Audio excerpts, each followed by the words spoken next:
여기 흔적인데. 이거가 저거 자네야.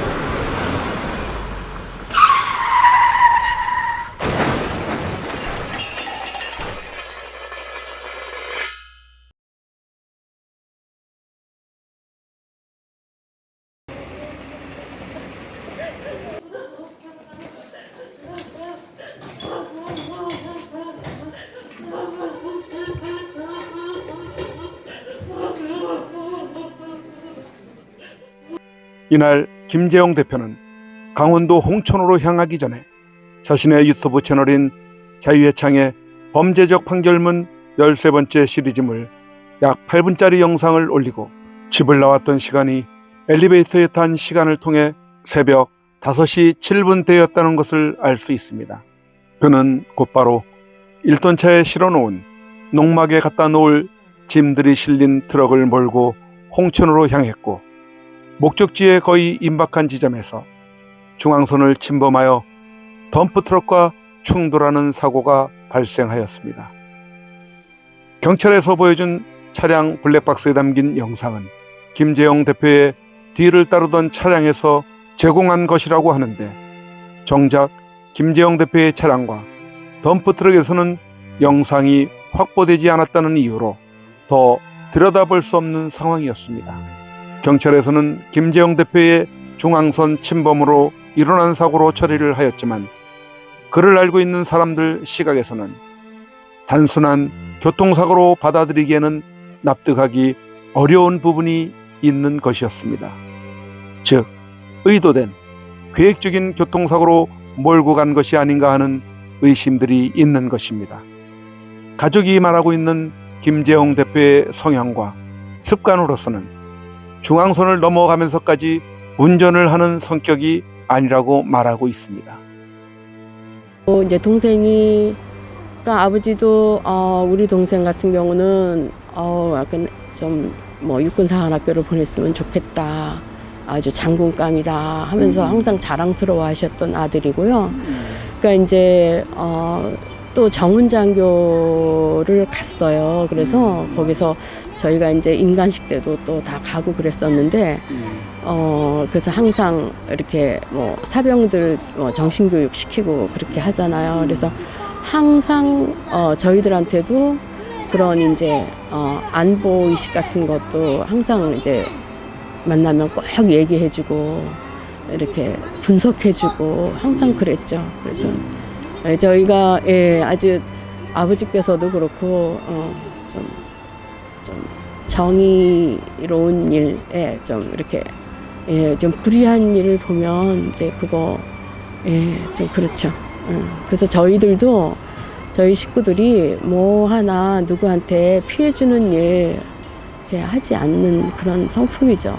아시겠지만 그 육군 중위 출신이잖아요, 제 동생이. 그래서 마음이 엄청 건강한 사람이에요. 이렇게 허망하게 이렇게 자기 스스로 어떻게 뭘 한 사람은 아닌데 왜 중앙선을 넘어서 그걸 어떻게 됐는지 그걸 모르겠어요, 지금. 김재웅 회장님이 우리 길거리 미터를 계속 우리가 댕겼거든요.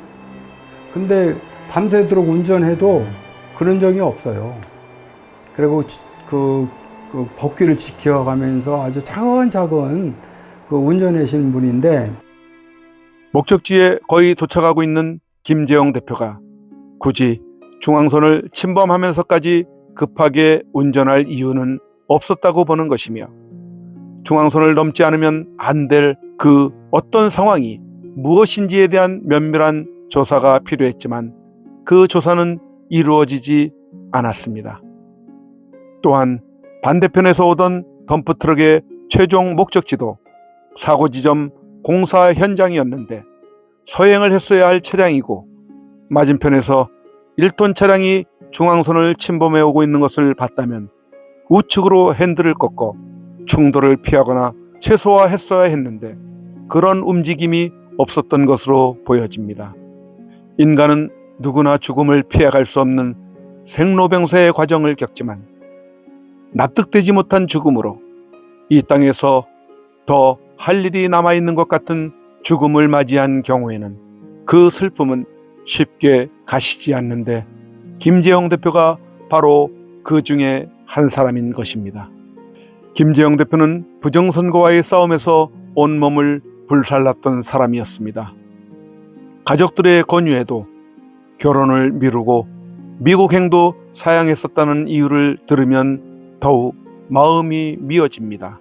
결혼은 안 했어요. 미혼이에요. 아. 이런 일을 한다고 자꾸 미루고 늦게라도 했어야 되는데 이거 위험한 일이라고 미루고 안 한 거잖아요. 그래가지고 더 이제 그리고 그 누구랑 함께 하면 더 위험하니까 내가 아무 데도 소속하지 말고 하려면 해라고 자꾸 제가 그랬잖아요. 어디 소속돼 있으면 더 이렇게 그 주시를 받을까봐 타겟이 될까봐 그래 엊그저께도 타겟이 될까봐 제가 엄청 걱정을 항상 했어요. 근데 이거를 뭐 워낙 꿋꿋한 사람이잖아요.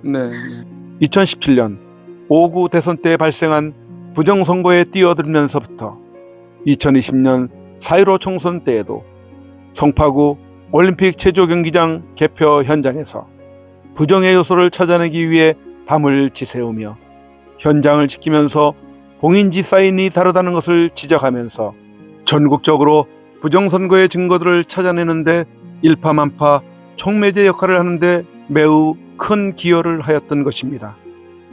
중앙선관위의 심기를 심하게 건든 역할도 한 사람이 김재영 대표였습니다.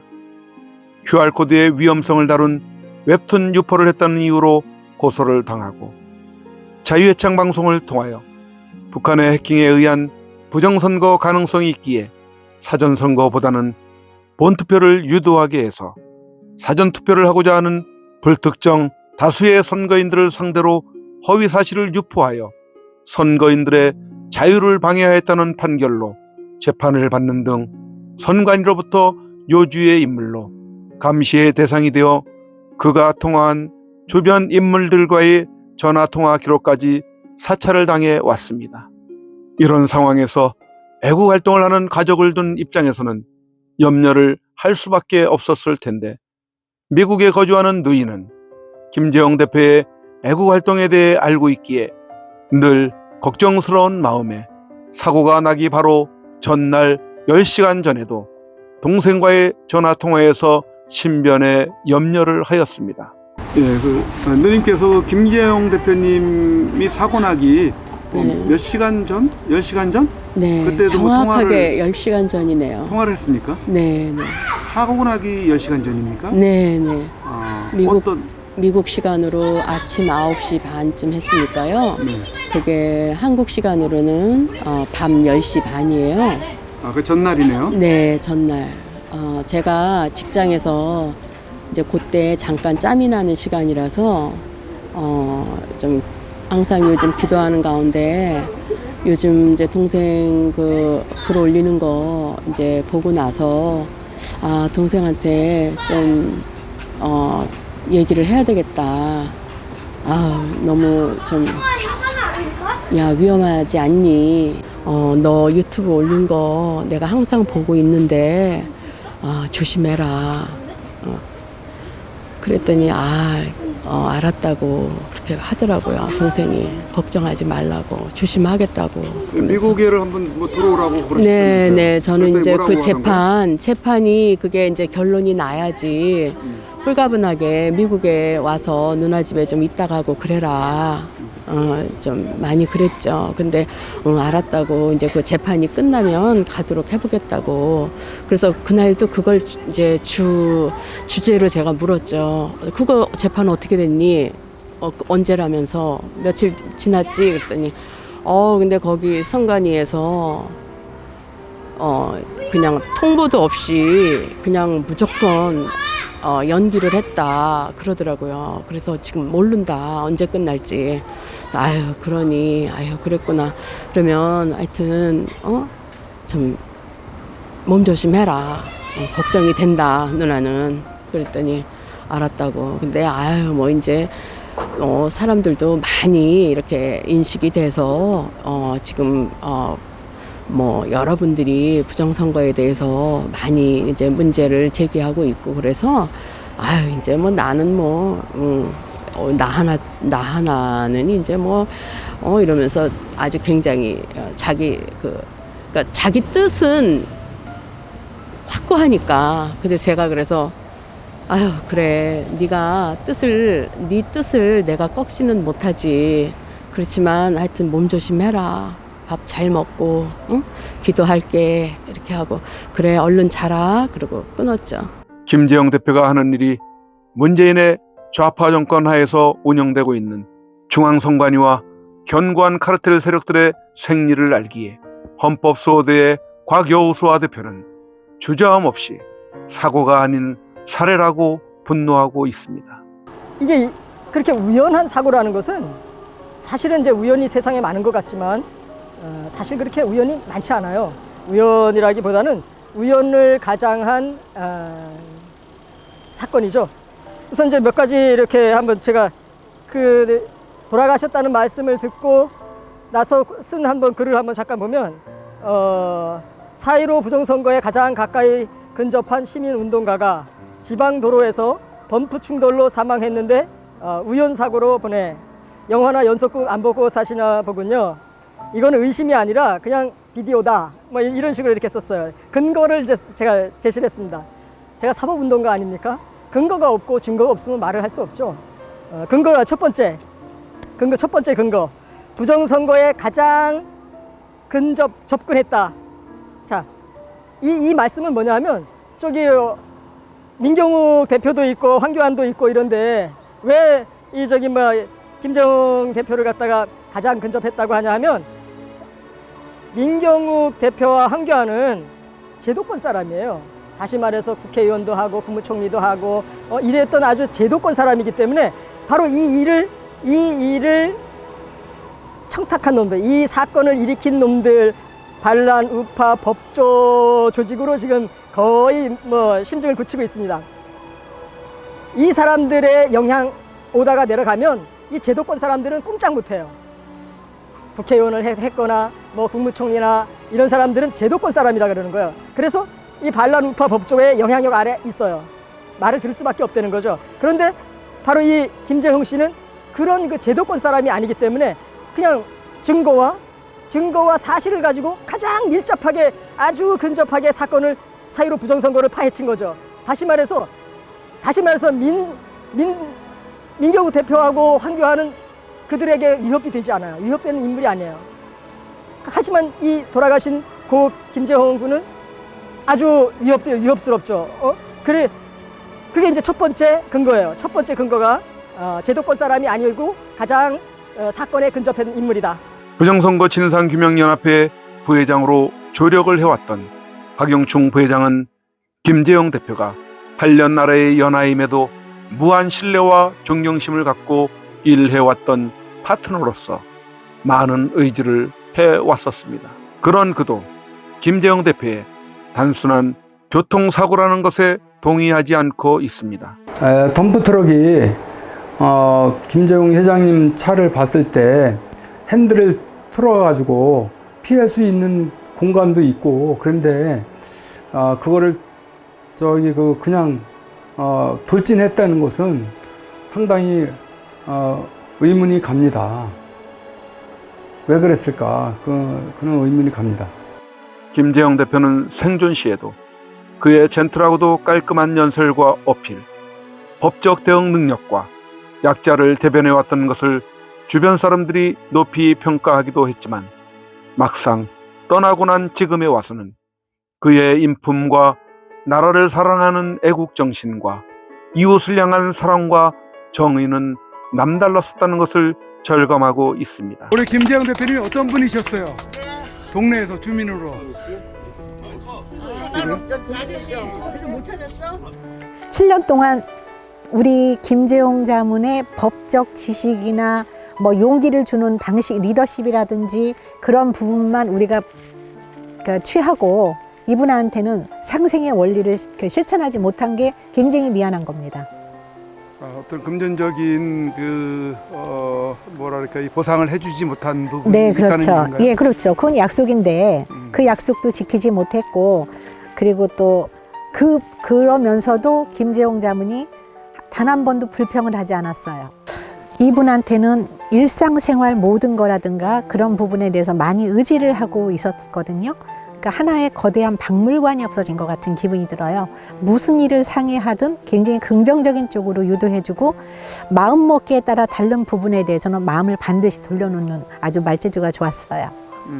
그리고 마인드가 항상 긍정적이에요. 초긍정적이어서 우리 주민들 중에서도 아드님처럼 생각하고 형제처럼 생각하는 분이 너무 많습니다. 근데 그런 분이 잃었으니 세상을 다 잃어도 이분만은 잃고 싶지 않았거든요.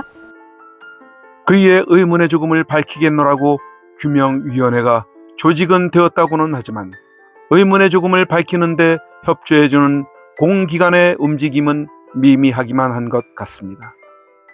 의문사 규명위원회 회장을 맡고 있는 헌법수호대 대표이기도 한 곽여수아 회장은 지난 개천절 부정선거 규명 규탄 서울시의회 집회 무대에서 유족들을 대신하여 그의 죽음에 대해 또다시 이렇게 단정하였습니다. 그 판결문을 받아서 왔습니다. 결정문과 판결문을 받아왔는데 저는 우리 김재웅 대표가 덤프트럭에 의해서 살해됐어요. 그게 2달 조사한 겁니다.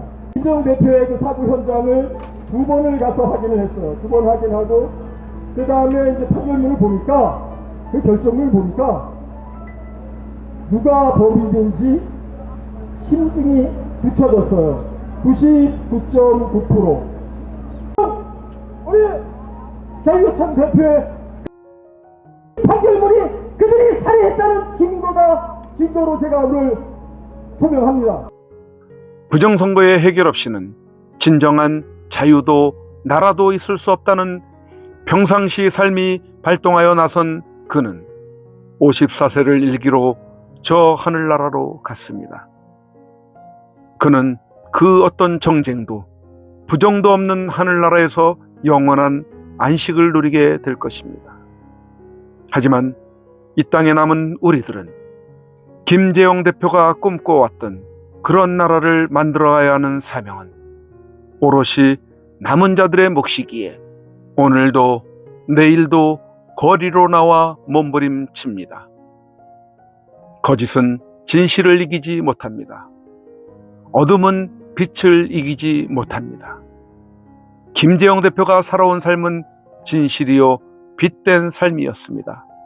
우리도 그 길을 벗어나지 않고 가게 된다면 꽃몽원이가 마침내 만개하여 정의롭고 부정이 없는 아름다운 세상을 맞이하게 될 것입니다.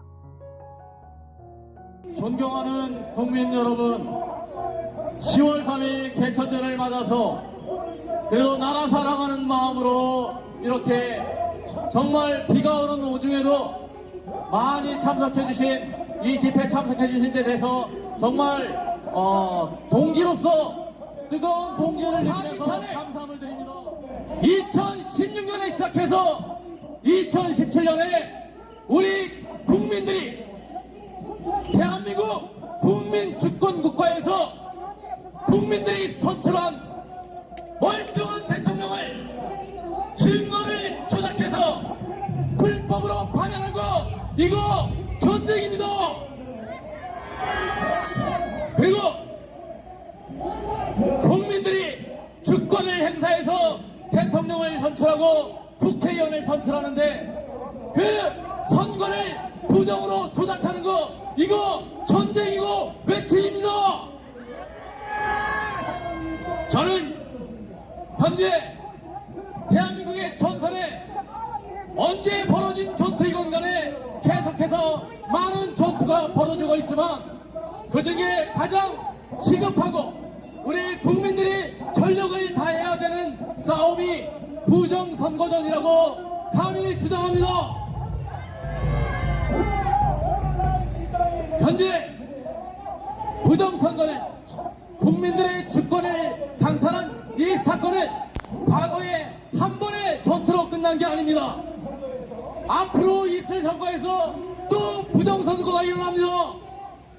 그래서 현재 벌어진 그 부정선거의 범인들을 잡아서 반드시 응징하고 처단해야 되고 또 앞으로 있을 부정선거를 우리 국민들이 막아주셔야 됩니다.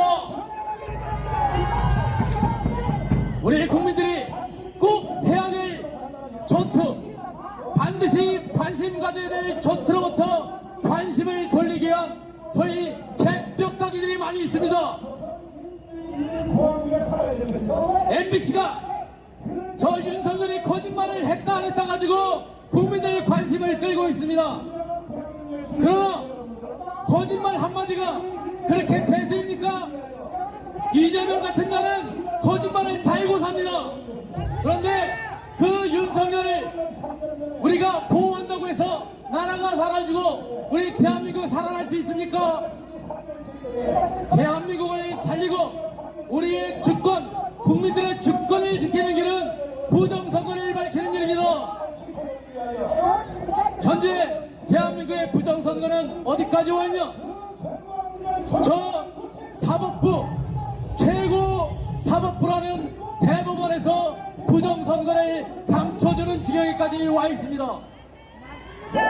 부정선거에 강력한 증거가 나왔어도 그것을 덮어주고 있습니다. 그 대법관이 부정선거를 덮어주고 있는데도 국민들은 현재 그것을 모른 채 하고 있습니다. 너무나 안타깝습니다.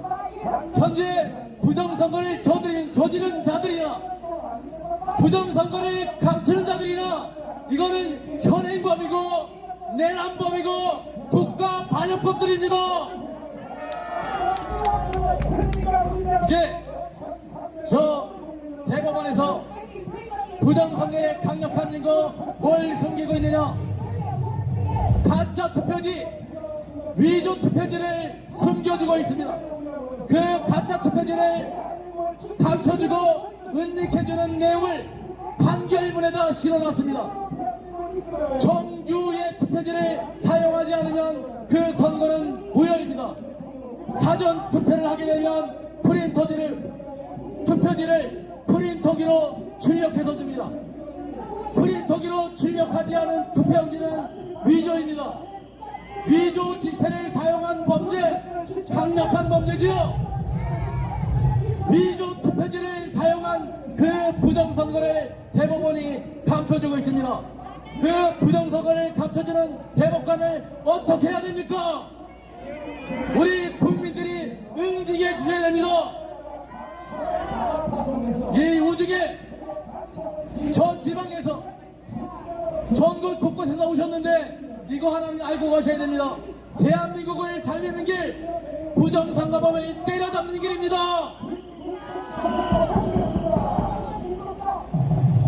구 한번 외치고 내려가시며 국민 여러분, 이 대한민국 외침 세력과 우리 자유대한민국을 지키는 국민들, 그리고 국민주권, 자유대한민국의 헌법 1조를 지키는 길은 부정선거를 막는 길입니다.